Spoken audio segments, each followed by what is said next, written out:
Hello and welcome everyone to week 2 of project management for civil engineers. This lecture is being brought to you from quarantine from my living room, and I'm doing that because I'm in quarantine for the coronavirus. But this is for the module CIE 408 for civil engineering students at the University of Kurdistan. So last week we talked a little bit about what is project management. We talked a little bit about the nature of projects as they're found in civil engineering. We talked particularly about how project management is finding the correct balance of quality, time, and cost. And that will vary, that will determine what your project scope is. We also talked a lot about project life cycles and about the various milestones that are accomplished in a civil engineering project. And I think one of the things that would have been the take-home message for you is that civil engineering projects are big. We deal with projects which are far bigger than electrical engineers or mechanical engineers. The projects we're involved in can take many years, can cost many millions of dollars, and can have so many people involved, hundreds, even thousands. And also the requirements for quality are very high because normally civil engineering projects, the infrastructure that we're building, it needs to last a very long time, usually 100 years or more. So we talked about project life cycles. I want today and this week to talk about the first part of a project life cycle, and that is the project initiation, and following that, the project planning. So in this section, we are going to be talking about the importance of defining a scope. Remember, we talked about this, about how the initiation of a project is actually just working out what is the scope, what is it that we're trying to accomplish, what are the aims of this project.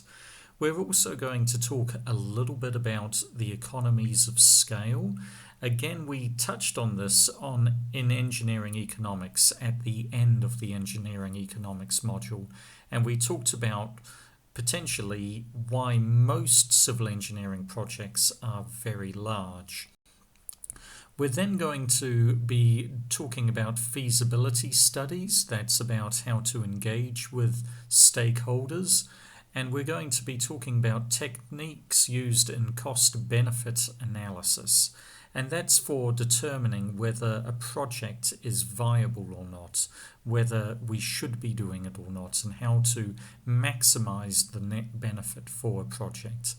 Finally, we're going to be talking about breaking the project down into key work packages or work plans. And we're going to be talking about WBS, that's a work breakdown structure. And don't worry too much if you've not heard that term before, work breakdown structure. We will get to it. But that is at the turning point of going from project initiation to project planning. So I want to give you a little bit of a class activity here.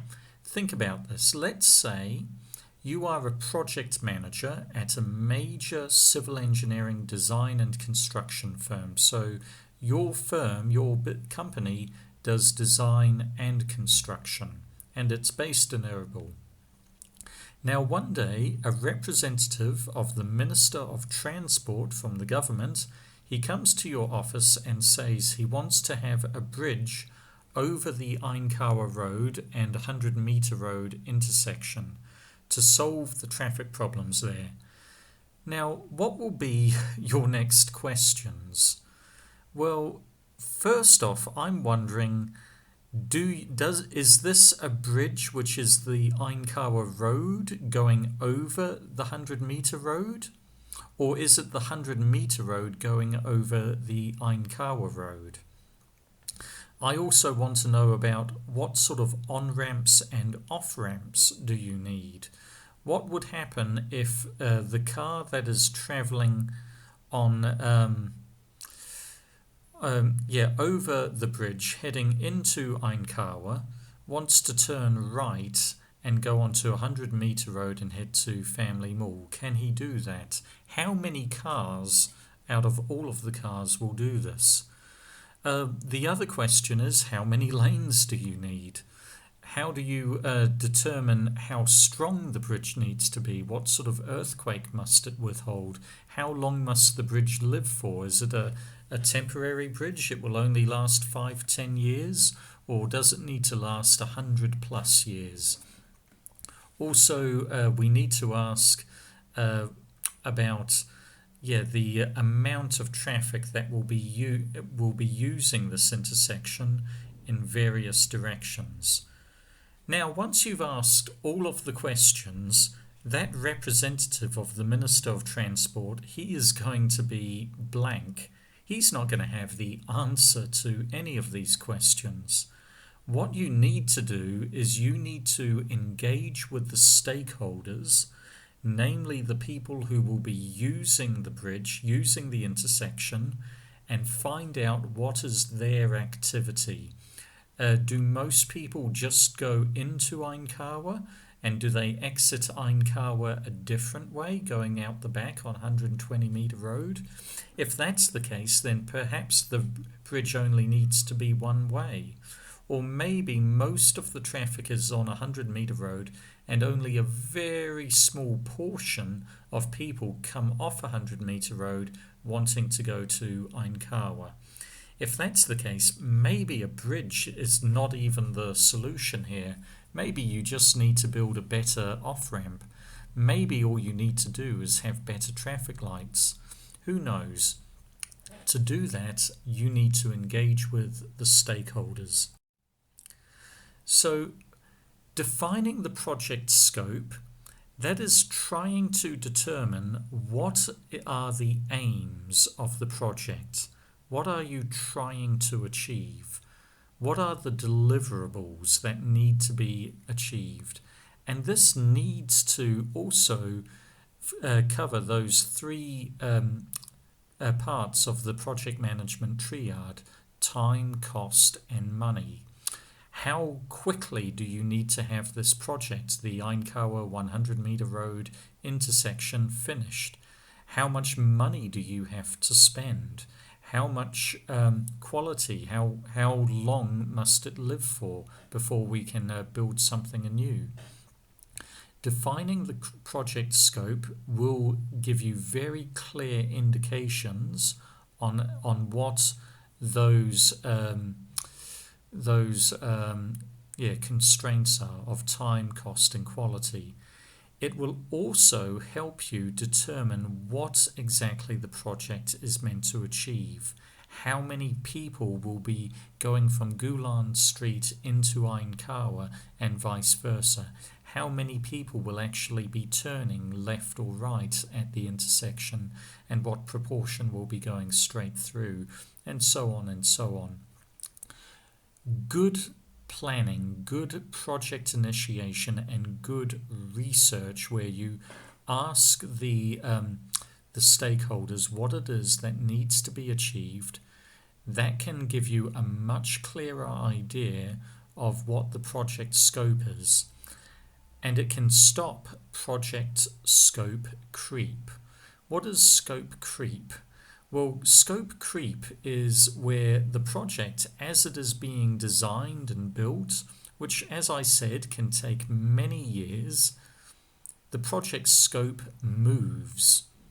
What happens if you've been spending months designing this bridge, and then suddenly there's an election and there's a new Minister of Transport who comes in and he says, actually, I don't want a bridge, I want a tunnel. For whatever reason. I don't know why, but anyway, you've just wasted thousands and thousands of dollars and time in doing a project that the scope did not meet the requirements of the stakeholders. And so having a clearly defined project scope can stop stop those disagreements that come about later on, because you can say, no, we are not doing a tunnel because we did our due diligence, we asked the stakeholders, and this is what they need, and that's what we're working towards. And it also gives us the capacity to cope with changes without escalating the costs in time. So a good project manager will design a project scope and will define the project scope, being able to predict that changes might come along with the life cycle of the project.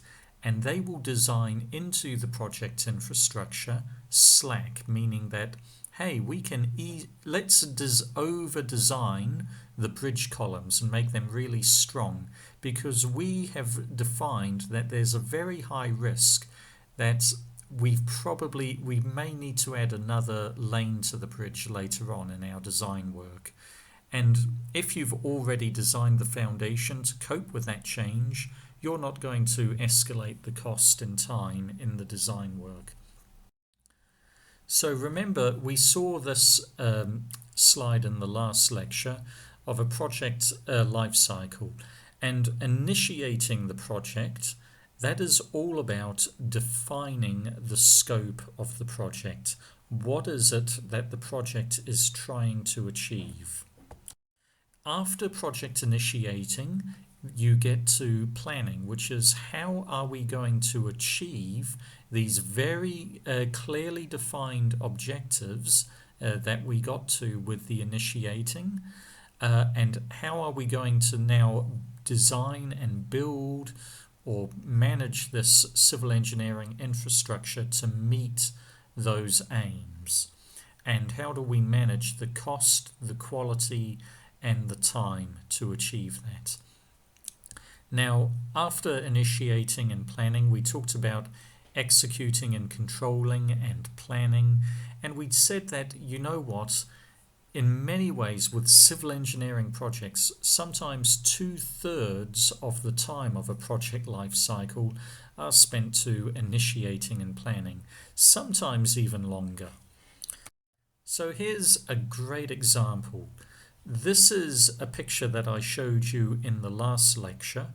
This is the groundbreaking ceremony. Remember, we mentioned groundbreaking ceremonies when we talked about project milestones, how often so much paperwork and initiating and planning and talking happens in a civil engineering project long before you can begin construction, that when you begin construction, often you make a big show of it.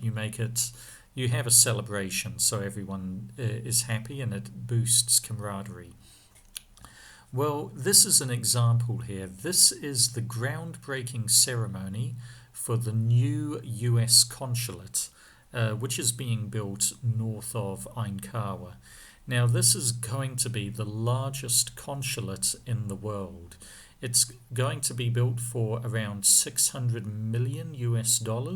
It's going to look beautiful. I've seen some of the renderings of the consulate. Now, this groundbreaking ceremony happened on July the 6th, the day after, 2 days after American Independence Day, 2018. And they believe it's going to be finished around 2023. So it's going to take about 5 years of construction. Now, how long have they been initiating and planning this project? They started in 2005, shortly after the war to overthrow Saddam Hussein. So they spent 13 years of project initiation and planning before they even began construction. And construction itself is going to take no more than 5 years. So this is a picture of one of the main buildings that will be at the American consulate in Erbil. I think that's the entranceway for visa applications. You can also see that's the diplomat office. Looks beautiful, doesn't it? And this gives you an idea of the sheer scale of it.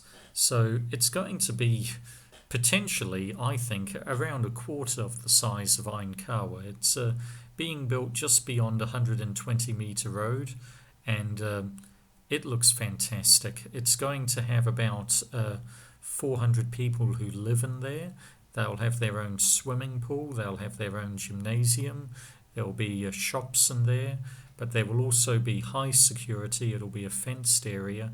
But what I really like about it is that it's got renewable energy. You can see in the top right of the complex they're using solar panels to drive a lot of the heating, the cooling needs for the summer, very important for Erbil. And they're also planting out the area with a lot of trees, which I think is great. And they've even built a running track that goes through a forest. So in many ways it'll be similar to a city park that you would find anywhere in the world. So how do you go about achieving such a huge project like that? As I said, it's that project, the American consulate, that's going to have a life cycle of 18 years. It's going to cost $600 million. It's probably going to last 100 years in terms of its quality. And the number of people employed in that project, I would guess anywhere between 1 to 2,000 people. Well, you don't achieve it without very good planning and initiation.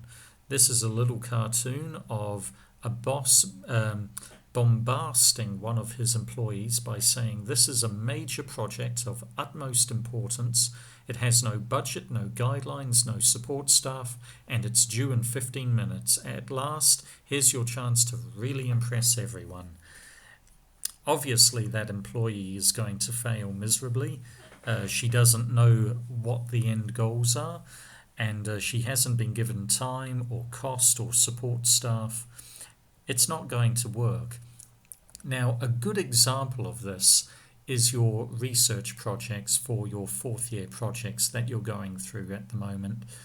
Now, it was some of the feedback we got from students early on with these projects is that they didn't have very clear guidelines of what it is they were supposed to do.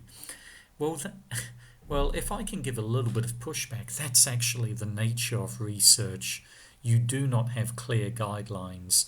If we could give you a little assignment with step 1 to 20 of what you need to do, it's not really research. That's just an assessment. That's a data entry.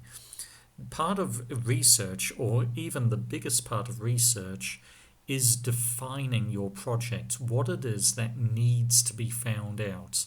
Where is there a gap in human knowledge? And that could be anything to do with how do we get buses more efficient at the bus station? How do we characterize certain rock types for retaining walls in Kurdistan? Or what kind of clay bricks can we use? Or is there an opportunity for compressed earth bricks in Kurdistan? You need to be able to find out what is the specific gap in the human knowledge in order to contribute to the pool of international human knowledge. That's what research is. And it's the same with civil engineering. You've got to define what it is that needs to be achieved. And you're probably finding this now, that you've probably completed about 3/4 of your fourth year project, or you should have done. And those of you who are struggling right now are those who did not have a very clear project scope defined early on. You didn't get a project scope defined following your literature review.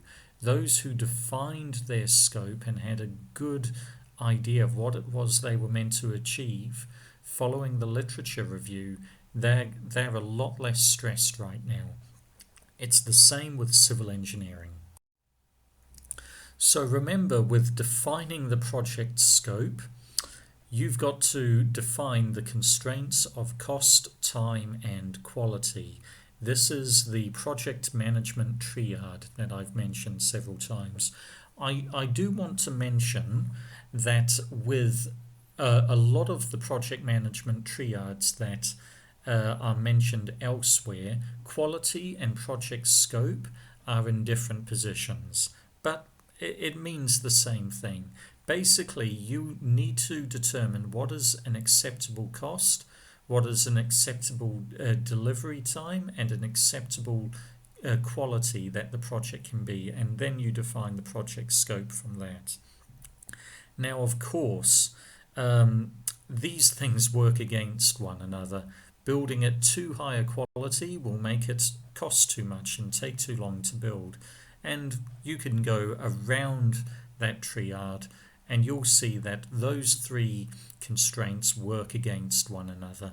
It's just logical. And so you need to find the correct balance that will provide the net benefit to the stakeholders. But how do you go about doing that? Well, you do that by engaging with the stakeholders, interviewing them, asking it what they want, what it is they need.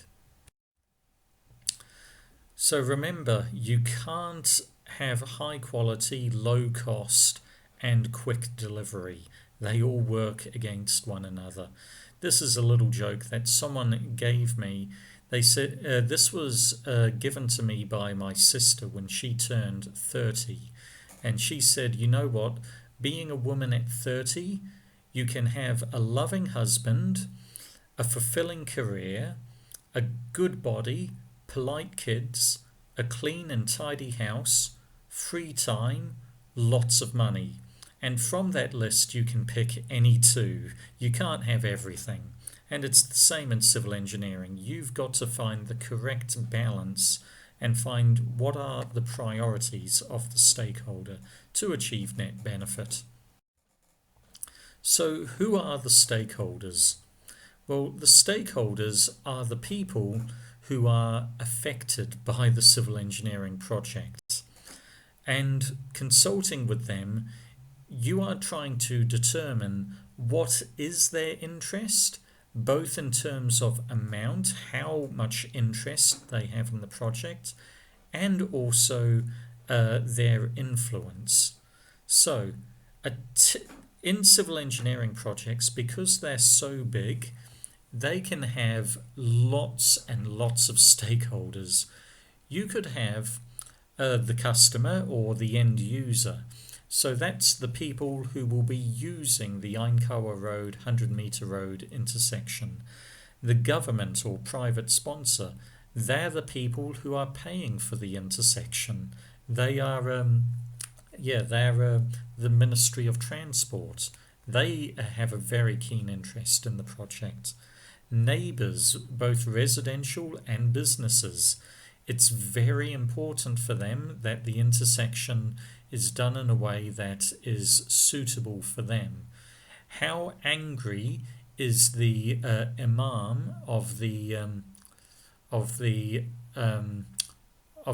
mosque, which is on the Ainkawa Road intersection, going to be if suddenly, because of the intersection, his people who are going there to pray, they can no longer get there because the intersection is blocking the car park, or it's no longer clear that how you get to the mosque. You can't just turn off the road.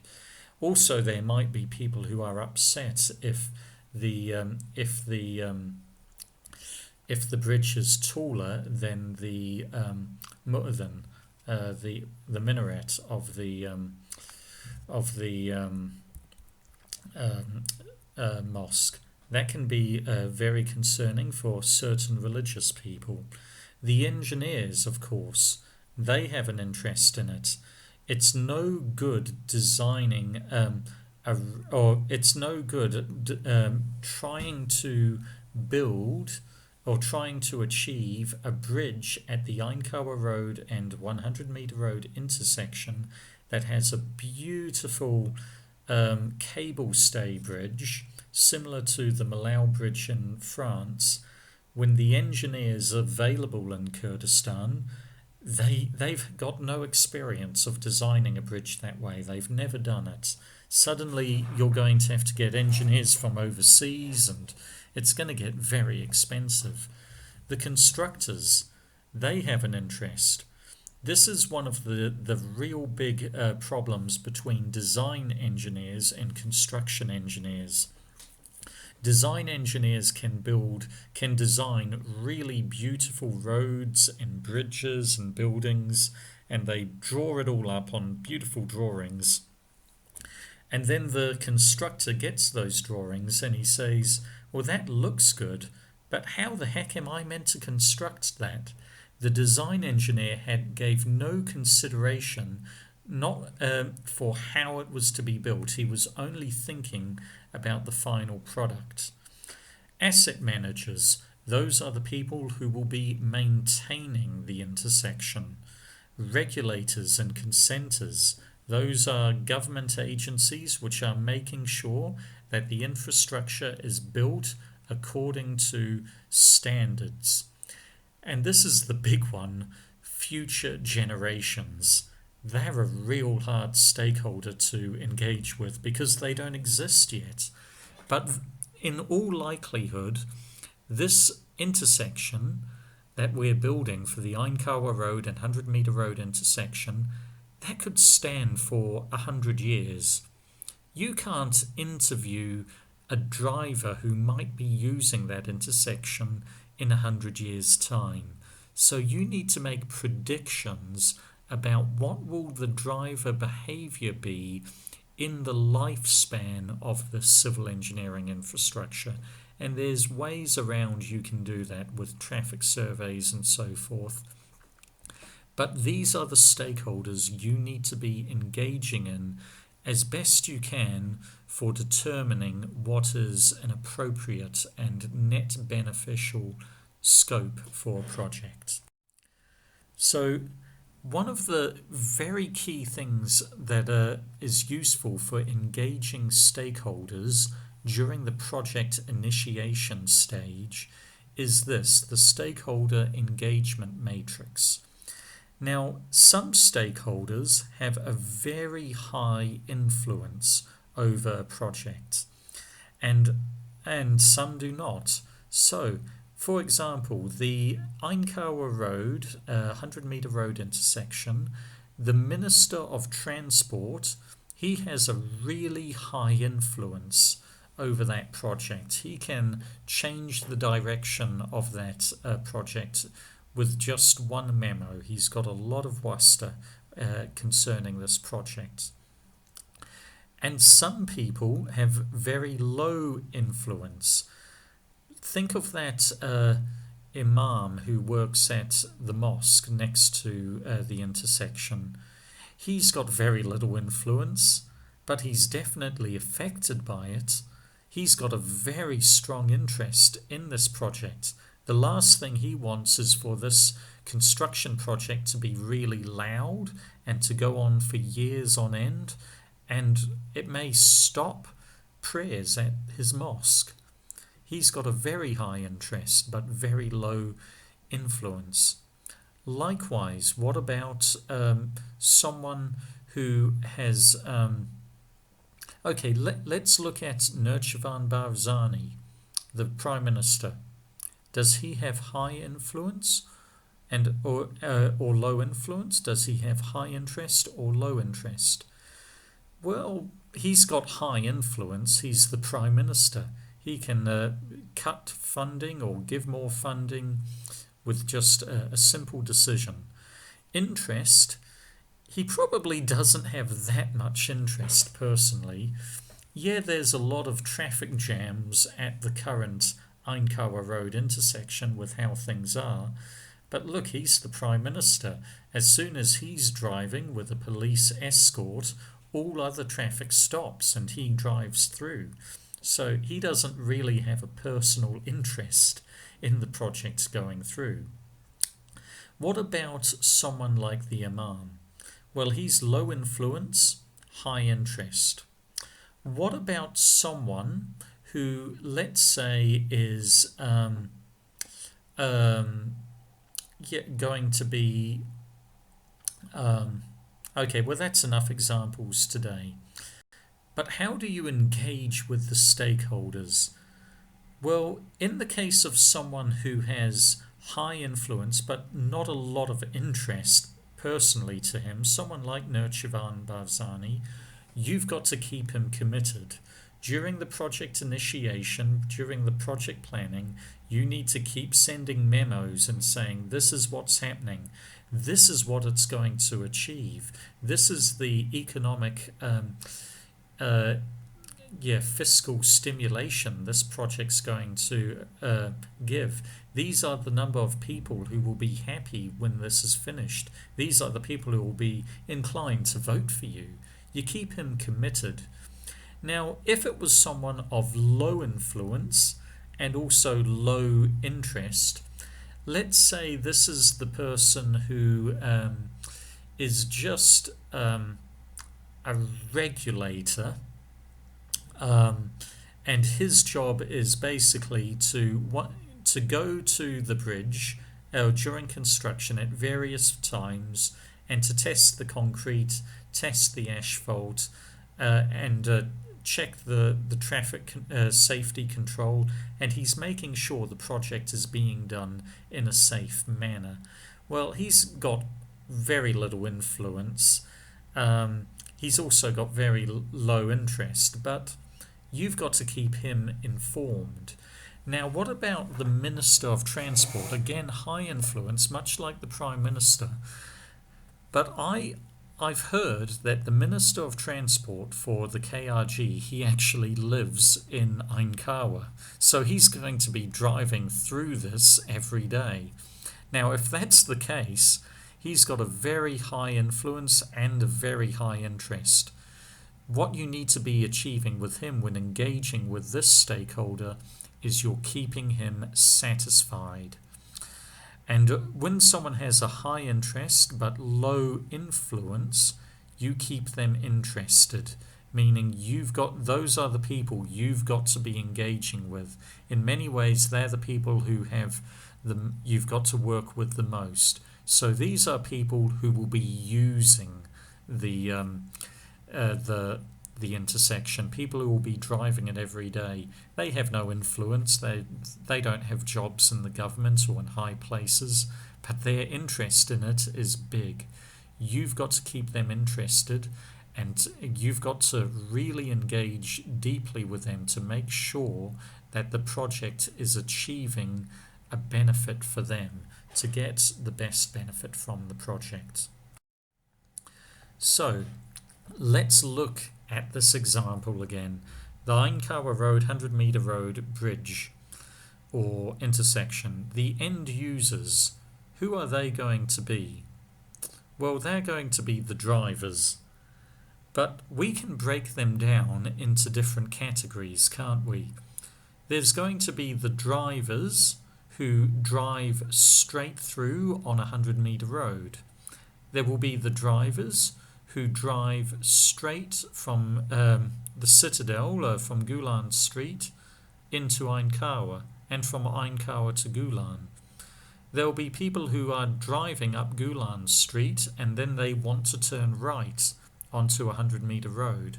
There will be those who want to turn left on a 100-metre road. There will be those who want to turn right from a 100-metre road onto Gulan Street, or left onto Ainkawa Road, or vice versa. There's all sorts of directions this can go. Now look at that picture there. Currently there is no provision whatsoever for traffic that is turning. Now, do we need to allow for traffic that wants to turn? Well, to do that, we need to carry out a traffic survey. We need to go to the current intersection and find out how many cars per hour go straight through a 100-metre road, from left to right, or north to south and south to north? How many cars go straight from Gulan into Ainkawa and vice versa? How many cars per hour turn right and turn left? And from that, we can then make a prediction. We can then have a good basis for defining what the scope should be. It could be that most car traffic is not going from Gulan into Ainkawa, it's going from Gulan to the north towards on a 100-meter road, in which case this bridge shouldn't be straight. It should be curved, and it should go straight onto a 100-meter road. We've got all sorts of things to find out, but we need to ask the end user. And in the case of a road project, you look at the traffic survey. You carry out a traffic survey. And I believe you're doing this with Dr. Abbas in fourth year. Now, the other thing I do want to mention here is future generations.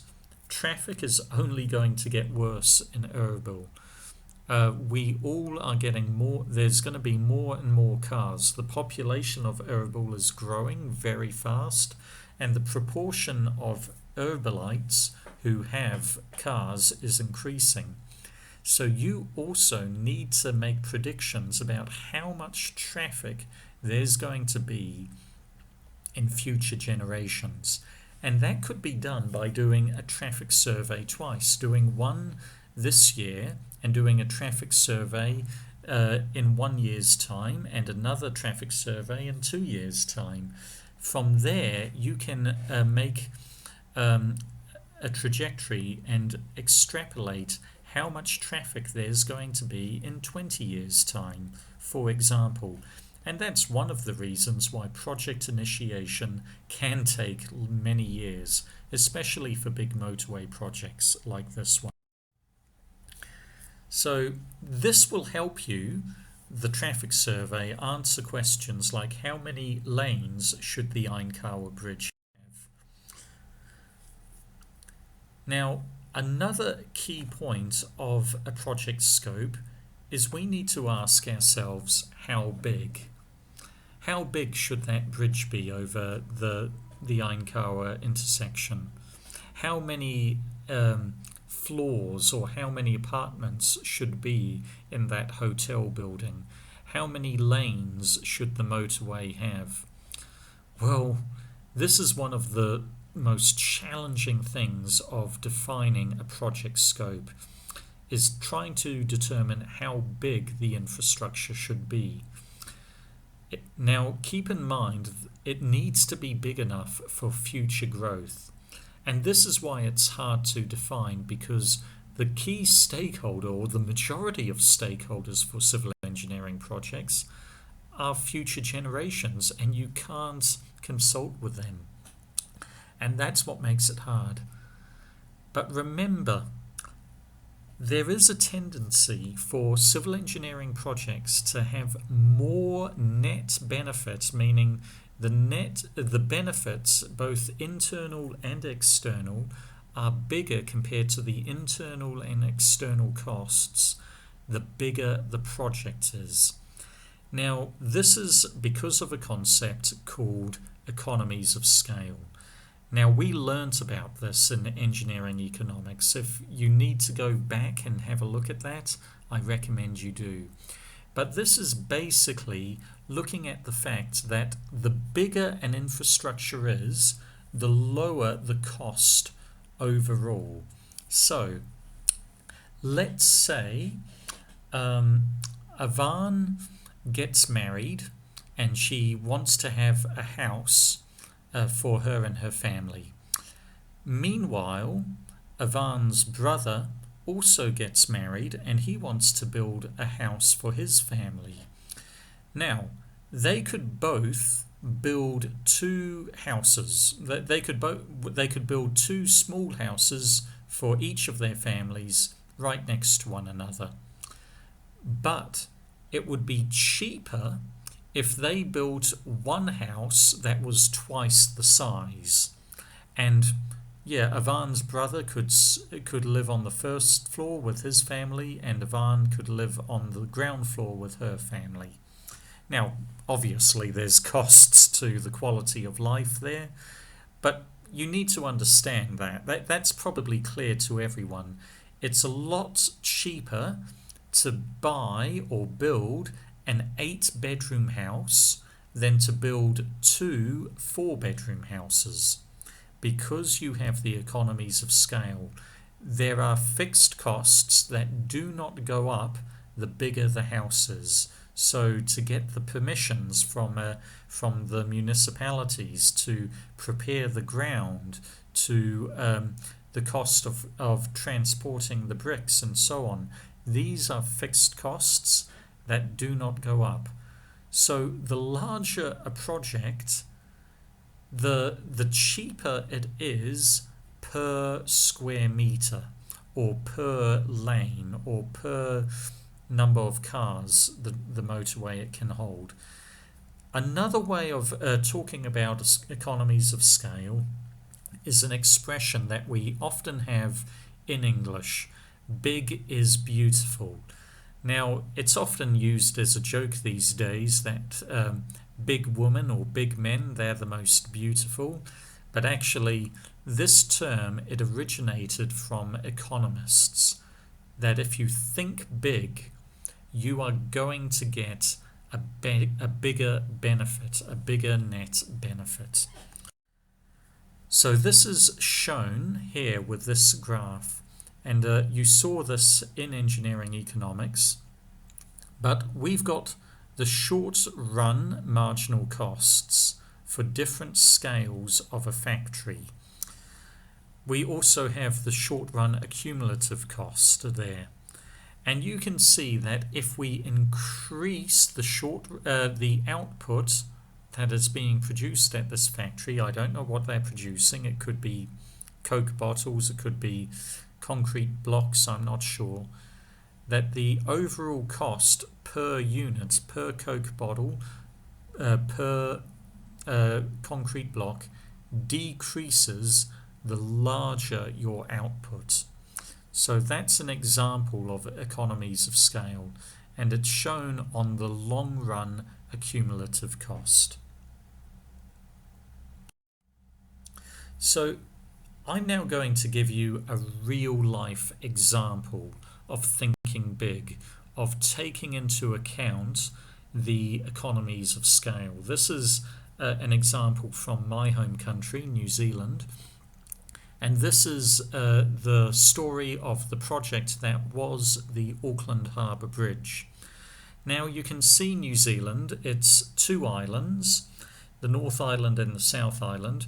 It's got a population of about 4 million, New Zealand. Now only about 1 million people live in the South Island. Most people live in the North Island. There's about 3 million people in the North Island.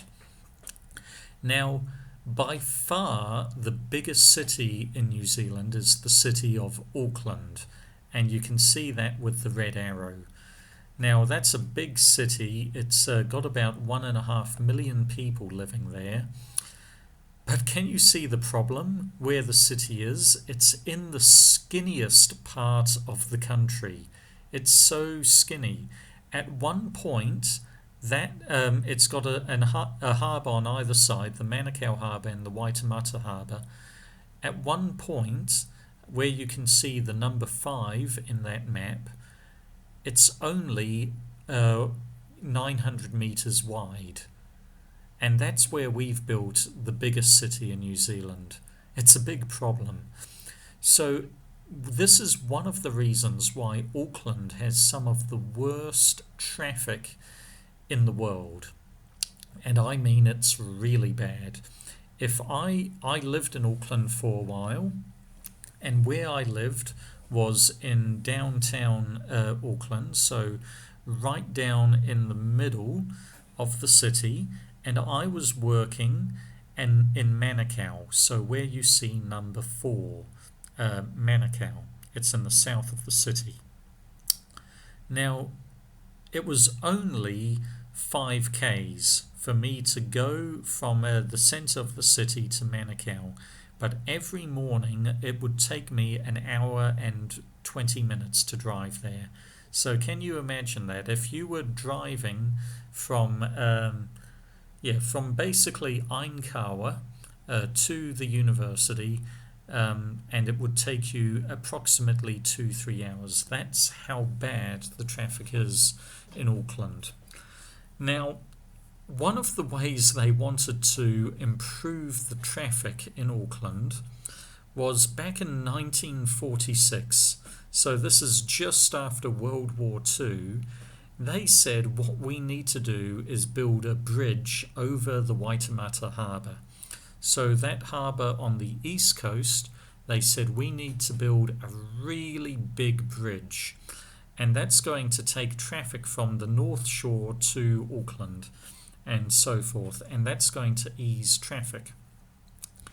Now, the engineers who were part of a royal commission, that means a conglomerate of engineers who were hired to make advice to the government, they engaged with stakeholders, and they also made predictions about the size of Auckland in the future and how many people would be using it, how many future stakeholders there would be driving on the bridge.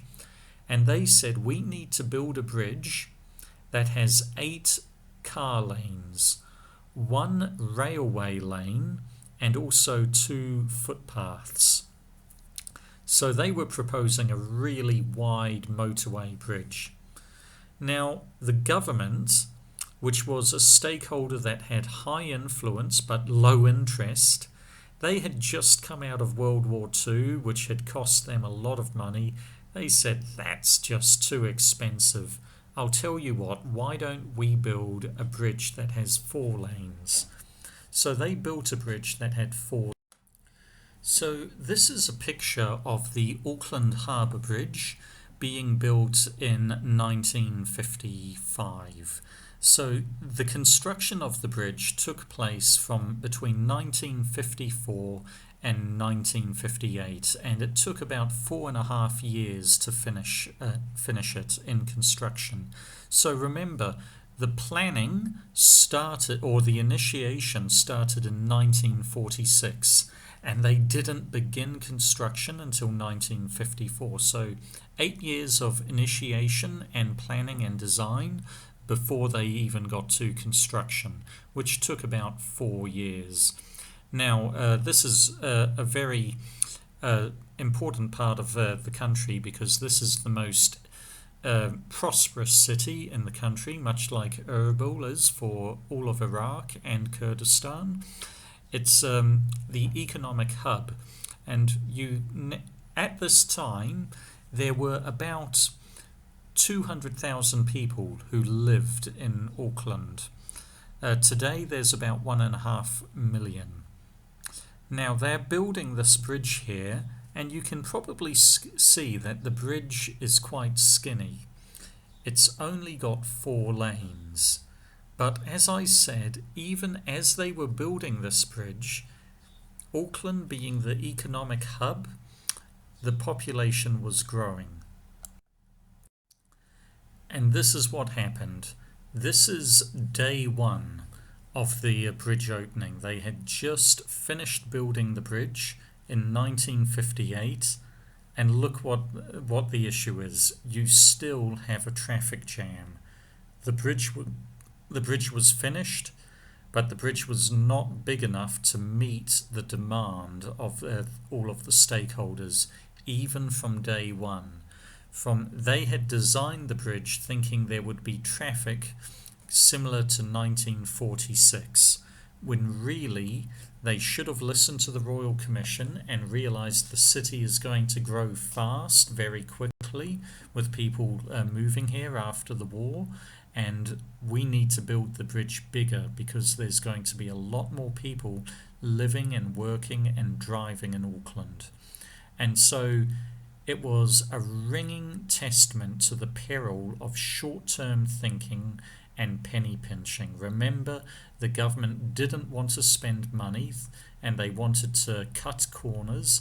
They didn't listen to the engineers, and they were not thinking about future generations who would be using the bridge. Now that is in 1958, and can you imagine what it's like today? Well, the city is now 1.5 million people, but in 1969 the traffic got so bad that they eventually widened the bridge.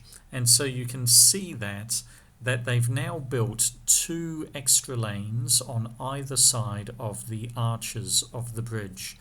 And they couldn't do this until 1969. This is called the Nippon Clip-On, because it's a very specific kind of engineering to build a cantilever out on either side of an existing bridge. And we had to spend a lot of money to engineers in Japan to design this. We didn't have the kind of engineers who could do this. And we spent roughly around close to 250 million US dollars just trying to get an extra 2 lanes on either side. And it was built in 1969. And so at very high cost, very late, it took a long time, and also quite low quality. You can see a truck driving on that lane. He's not supposed to be. You're supposed to only be able to drive in the middle lanes if you're a big truck, because they're not as strong. And the other thing, to keep the bridge safe, you can only drive at 80 k's an hour. So that affects traffic too. So they needed to think big. If the government had thought big and they had built 8 lanes to begin with rather than 4, they would have saved hundreds of millions of dollars. Not only that, but they would have saved a huge amount of money in economic stimulus that comes from having a city that doesn't have traffic jams. People for decades in Auckland have been spending an hour in their car trying to drive to work. Imagine if they didn't have traffic jams and they could work for an extra hour. Well, that would be a huge economic stimulus for the country. So the external cost of the government not thinking big and not thinking about future growth and economies of scale, it costs them big time.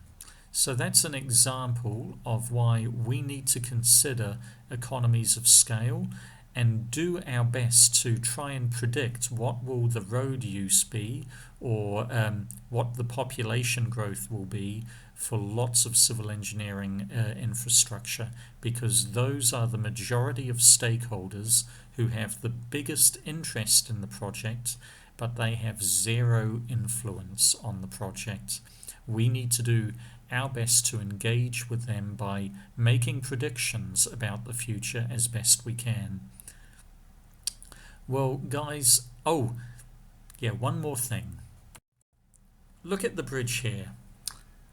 Don't you think this is one of the ugliest bridges you've ever seen? It looks like scaffolding. It looks like it hasn't even been finished. Now compare that to some of the beautiful bridges in the world. The Millau Viaduct Bridge in France, the Golden Gate Bridge in San Francisco, the Sydney Harbour Bridge in Sydney. All of these bridges, where they spent a little bit more money to make the bridge attractive, they have hundreds and thousands of tourists going to those cities every year just to look at the bridge. There is a huge economic stimulus. There is a whole tourism industry surrounding it. That was a huge external benefit. And this bridge, Auckland, they have missed out on that because they were not thinking about the external benefit of having the bridge beautiful. They were only thinking about building the bridge cheaply. So remember, we talked about externalities in engineering economics. This is an application of that in project management. So guys, That's enough for this lecture today. Later this week, we will be talking about feasibility studies and cost benefit analysis and looking at ways that we can assess the net benefit of a civil engineering project. Thank you and goodbye.